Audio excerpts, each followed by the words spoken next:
Speed. Man's need for it is undeniable. He expresses it in the sky with thrusting jet aircraft, on the ground with screaming race cars, on water with thundering hydroplanes and magnificent sailboats. He uses power from explosive fuels, power from the wind, power from his own muscles, whatever it takes to attain the objective. That ability to go so fast that the wind literally splits before him. In these sports of raw speed, we see man's uncanny ability to become one with a machine. The art of using a tool to perfection.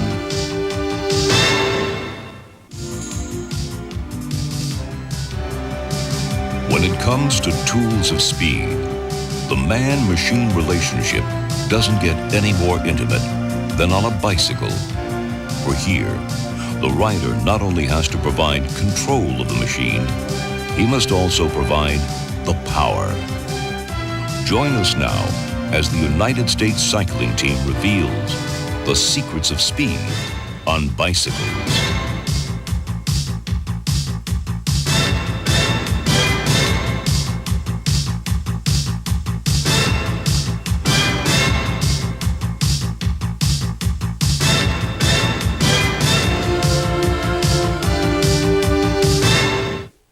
Events seem quite different in their demands. Road racing, for example, requires a motor with lots of torque for hill climbing ability. I think some of my ways of, I guess you'd say, trying to fine-tune my motor is I pick a really steep hill, then it kind of flattens out over the top, so you go really hard up the steep part. And just when you think it's getting easier and you're completely maxed out, that's when you really punch it, because at that point, you're just in your own world, and you can just, you can hear your heart beating, you can hear your lungs. Aaron Hartwell's race is the 1 kilometer time trial. His motor will have to run wide open all the way. I dread doing it. I mean, your arms will start shaking. You know, you get tunnel vision really bad. It's hard to see. So, I mean, every time I get on the line to do one, it's like, well, now or never. I mean, the more I sit up thinking about it, the more I want to get off the bike and go do bowling or something. I mean, in a sixth sense, I guess I love it. It kind of fits my attitude. Connie Young competes in the match sprint. Her motor must provide explosive acceleration. And everything happens real fast in a match sprint, and there's really no time for error. And even there are some races where I start to make a move, and I may think to myself, that wasn't quite the right move to make, but one of the very fundamentals in match sprinting is there's no time to stop, rethink, and do it again. Even if it's a wrong move, you started it, you have to go through with it. That's how I think my personality is. If I'm talking to somebody or I'm doing something, it's kind of like, let's cut to the chase. Let's just get to the bottom line. Let's do it. Boom. Let's go out there and sprint. The team events. Here, the key is to operate your motor in perfect harmony with your teammates. We basically, ride together every day. We usually eat together. All of us have basically the same mentality. You get a really good feeling about what the guy ahead of you is going to do and how he reacts with his bike. We'll do anything to stay together because we can go so much faster with 4. The front person takes the full brunt of the wind, but he can only do it for so long. If you give up, they're not going to win. I mean, you're out there no matter how much it hurts. Unless it's physically impossible, you want to finish with the team because, you train together and you've gone through a lot together, and, you don't really want to let those guys down. Still, no matter what the event, the first secret of speed is the same. You must begin by building a strong, reliable motor. The motor room at the Olympic Training Center is the high-tech physiology department. One test that we do with the cyclists is a VO2 sub-maximum and max test. First test we're going to do is a sub-max test. I know you've done this before. What we do is we measure their rate of uptake of oxygen, which is basically the fuel that they use to produce energy aerobically, which is the form of energy that they use predominantly in any kind of long-distance event. And here we go. VO2 max is somewhat genetically determined. There's a genetic range that each person has, and they can train themselves to be at the top end of that range.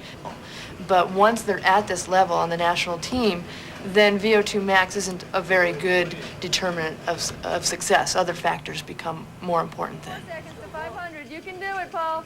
Come on now. Hang in there. A better yardstick for success is the Wingate test, a measurement of horsepower. That's basically a 30-second test, an all-out sprint, and we measure the power that the athlete can put out. And what we're going to do is we're going to apply the weight here, and you just sprint all out against it and maintain it for as well as you can for the entire 30 seconds. Okay. All right, that's all there is to it. It's basically a test of their anaerobic system. 3, 2, 1, go. Paul, Go, Paul, come on, Paul. Keep going, push Paul. Push it hard. Stick with it, Paul. Got 10 Our seconds. top male cyclists can maintain roughly half a horsepower. Push it, Good go, job, yeah. good job. Got 5 And for a seconds. quick blast, somebody like Ken Carpenter, who can put out over 2,000 watts briefly, would be able to put out 2 to 3 horsepower Push it, Good go, job, yeah. good job. For a second, and it drops off rather quickly. Work hard. Then, Stop. if Good you're job. working All right. anaerobically for any longer than that, you produce lactic acid as a byproduct. An acidic environment, and it actually makes it more difficult to contract the muscles, and you also sense pain, and that's a limiting factor. I mean, you're giving it your all, yet the body can really only stand the lactate level to 45 to 50 seconds, and you still got that extra 10, 15 seconds to go, and your body doesn't know where to find it from, so it's ugly. Like any motor, however, you also need RPMs to produce speed. Just how high should you rev the human motor? Typical racing cyclist likes to maintain a steady RPM of around 100 RPMs. That's what's comfortable. Studies have been done that show that the actual cadence that's most efficient from an oxygen consumption standpoint is closer to 60 to 70 RPMs. You want to keep it really efficient, say like at about 90 RPM, because if you go any faster than that, you can almost get more fatigue spinning too fast, but then you don't want to lug your legs. The majority of the guys will hit 140 RPMs to 150. That's like your highest. I mean, you'll drop down to about 125 to 130 near the end. I mean, that's why we tend to blow up a lot quicker than, say, pursuiter guys or, road racers. Next, putting that power to the pavement, the space-age bicycle. It was just over 100 years ago that man came up with a remarkable new tool of speed, the bicycle, a tool that's given nearly every one of us our first test of speed. I won my first trophy. Actually, my mother has a trophy. When I was 5 years old, I won a race, ride a bike, and that's, any child, that's the first thing you want to do. And I think to all of us is achievement when we can ride a bike in 2 wheels. We asked Emerson to compare the technology of his Penske Indy car with that of the U.S. cycling team. The same type of materials that we use on the monocoque, on the chassis of the Indy car, like carbon fiber and titanium parts that you can use on the car, it made so much lighter, more rigid. And that is equal to performance. Titanium in the componentry, carbon fiber in the disc wheels, Kevlar in the cords of the tires, aerospace aluminum in the componentry of the cranks or the seat post. Because as more rigid the chassis, you have a better feedback from the suspension, the car more consistent. And I'm sure in the cycling, when you have the maximum torque on your legs going through, if the chassis of the bike start flexing, you are losing the energy through the chassis. When power is applied to this bicycle, it goes right to the ground rather than is being absorbed by the frame set as it twists and flexes. We want to make the bicycle light, we want to make it aerodynamic, and we also want to make it transmit power as effectively as possible. The racing car is exactly the same. The power has to be there, it's smooth, efficient, on the right time, the right moment. But power is only part of the secret. Today's racing bicycle must also be aerodynamic. I mean, you can see some of the bikes have this aerodynamic design, styling, that you can compare like the front wing of a racing car. You know, maybe it's an airfoil tube will save 1/100th of a second. Well, if the difference between a gold medal and a silver medal is 1/100th of a second, then we have to do it. In the race for the gold, even the most sacred of bicycle components, the spoke wheel, has fallen victim to the wind tunnel. If you take a look at a spoked wheel, there's gaps between the spokes, and those gaps allow air to weave in and out, creating turbulence. Well, turbulence will slow a rider down, but a disc wheel allows air to pass in a smooth laminar flow over it. So this is very, very, very fast. Well, a normal wheel chops the wind up like an egg beater, and it's just the disc wheel, the air flows off it a lot smoother. And in an event where it's won by tenths and hundredths of a second, I mean, you need every advantage you can get. To gain that advantage, the human motor had to be repositioned on the bicycle. We can mount the motor or the rider as aerodynamically as possible. Unfortunately, the most aerodynamic position is not the most comfortable position. Generally speaking, however, the most aerodynamic position is with these bars at about a 15-degree angle. What this does is it allows the rider to get into almost a ski tuck type of position. Then if you take the bars and you put them right here in front of you, you've basically created a fairing for yourself. And, you know, fairings aren't allowed, but I don't see any problem with like using your own body for a fairing. So when you're here, it's going to break that wind from coming into your chest and bring it around you. And that's why the bars have become so popular, is because you can actually, you know, travel quite a bit faster just changing the position and eliminating the air hitting your chest.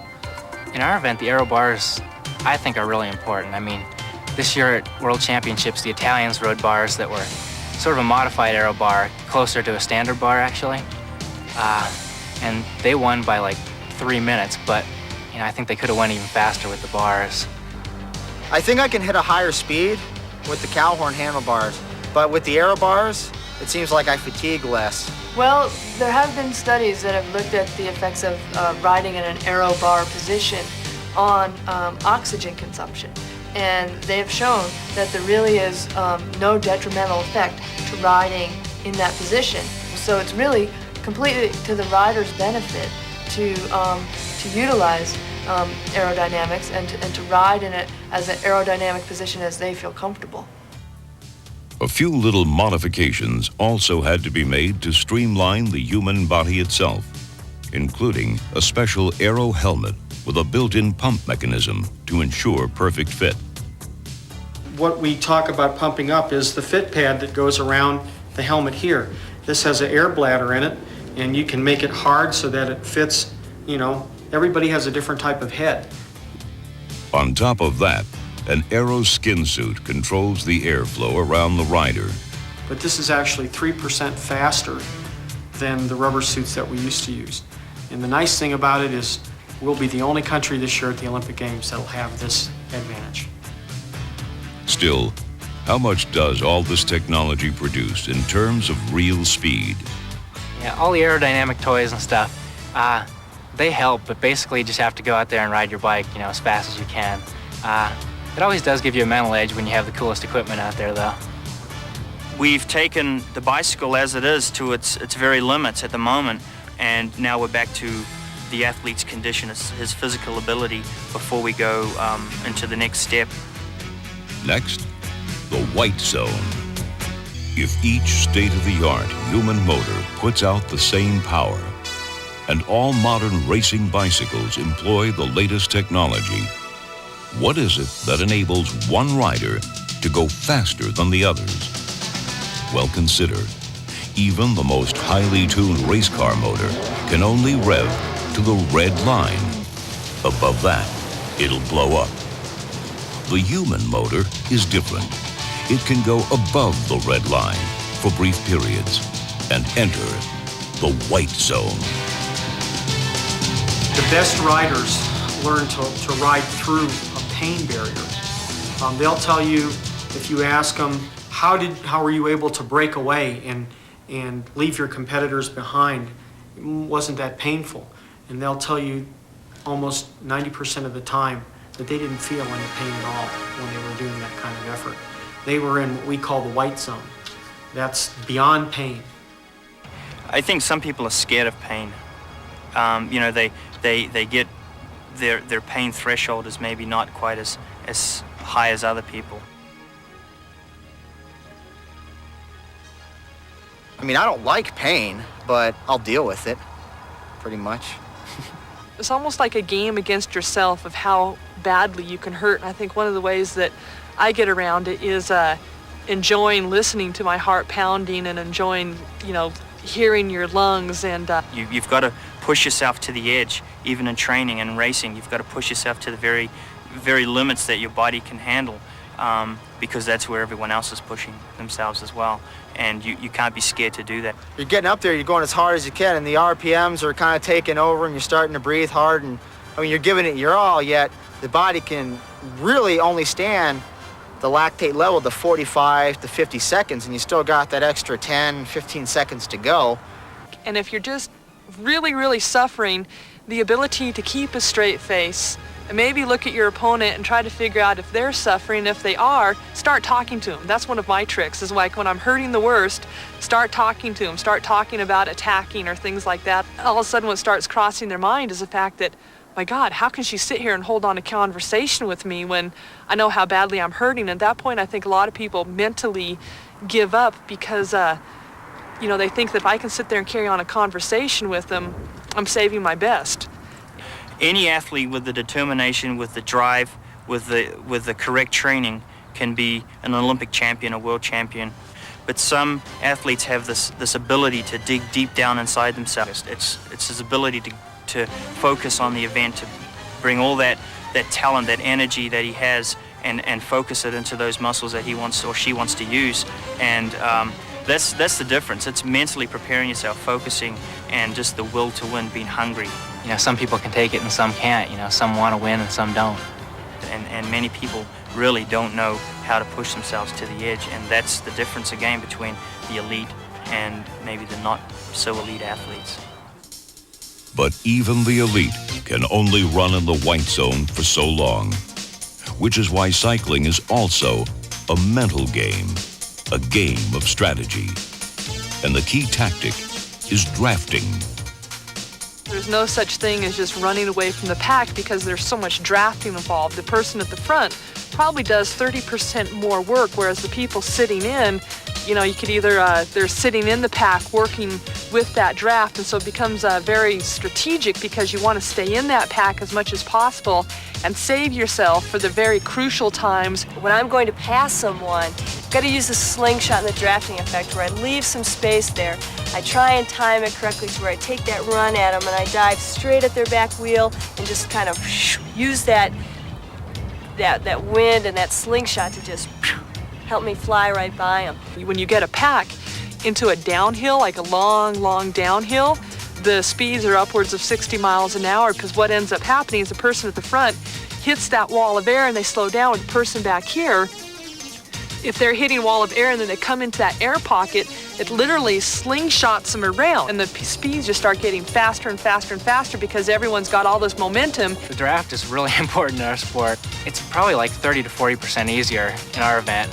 So when we're in the draft, we're really tucked in behind them. When it comes to strategy and tactics, no Olympic event is more demanding than the match sprint, a chess match on bicycles that culminates in an explosive drag race to the finish. Track racing's version of a breakaway in road racing. So we take that element of the road race and we perfect it. And we perfect our speed. We try to perfect our timing, our tactics, and all that stuff. And we have just the match sprint on the track. On most tracks, it's 3 laps. The race is 3 laps. One of the 2 riders is obligated to lead the first lap by luck of the draw. The real game is played really within the second lap. And that's your setup for your final sprint. I think a lot of people watching match sprinting think that the rear position is always the better position because the rear person must be in control because they're able to watch that person in front all the time and very easily watch and react to what's going on.